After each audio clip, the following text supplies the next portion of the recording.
American Natividad on Lakeshore near Royal York. It was here early this morning that a grandfather and his two grandkids were found safe after a 14-hour ordeal. Police searched for the man who was a 70-year-old man from Newmarket with concerns that he may have been ill and gotten lost. Now, in the middle of the night, OPP issued an Amber Alert, and as expected, some weren't happy about it, raising questions about whether the system needs to be changed. Just after 3 in the morning, cell phones across the province sounded off. Police had been searching since Wednesday afternoon. The alert sent after YRP say they spent hours exhausting all avenues, and the concern for the children's safety became critical. Working in concert with the OPP throughout the course of this investigation, eventually their criteria were met for an Amber Alert, and that button was pressed up in Aurelia. But with the alert came the now expected onslaught of complaints to 911. 911, can you please fire ambulance? Dozens of them, according to York and Toronto police. It's sad that people choose to call 911 to vent. There's nothing much we can do about them other than go around and charge them if we so desired for abusing the system. I can tell you that when it comes to missing kids, we're going to do everything that we can to find them. Since the beginning of the year, 5 Amber Alerts have been issued in Ontario. In February, in the tragic case of 11-year-old Riya Rajkumar.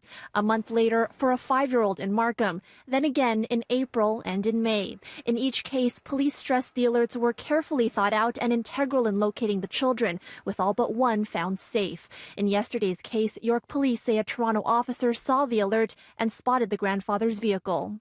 Still, the complaints roll in. One policy expert suggests there could be a different approach to the way Amber Alerts are currently sent out. I think overall the intention of the system is terrific, and I think we just need to think about how we can make it better. I think the challenge is we've got really an all-or-nothing system right now. The alerts come at all times of day at the same volume and frequency. Joe Hall suggests introducing a tiered system to emergency alerts. The best and simplest fix to the system would really be introducing a second tier of alerts that people could have on silent, or they could opt out of receiving kind of the loud presidential level message.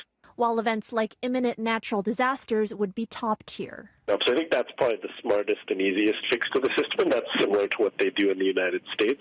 In its most recent release of Amber Alert best practices, the U.S. Department of Justice notes messages are an opt-out system and trigger emergency tones on cell phones, so Amber Alert coordinators should carefully consider the time of day and area for which alerts are being activated.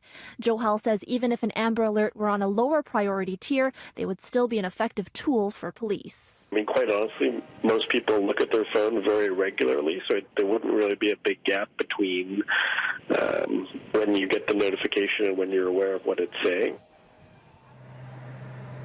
Now, Amber Alerts are issued by the OPP, but they are part of the Canada-wide Alert Ready system, which is regulated by the CRTC. We did reach out to the CRTC, and a spokesperson says at this point there are no conversations around updating the system.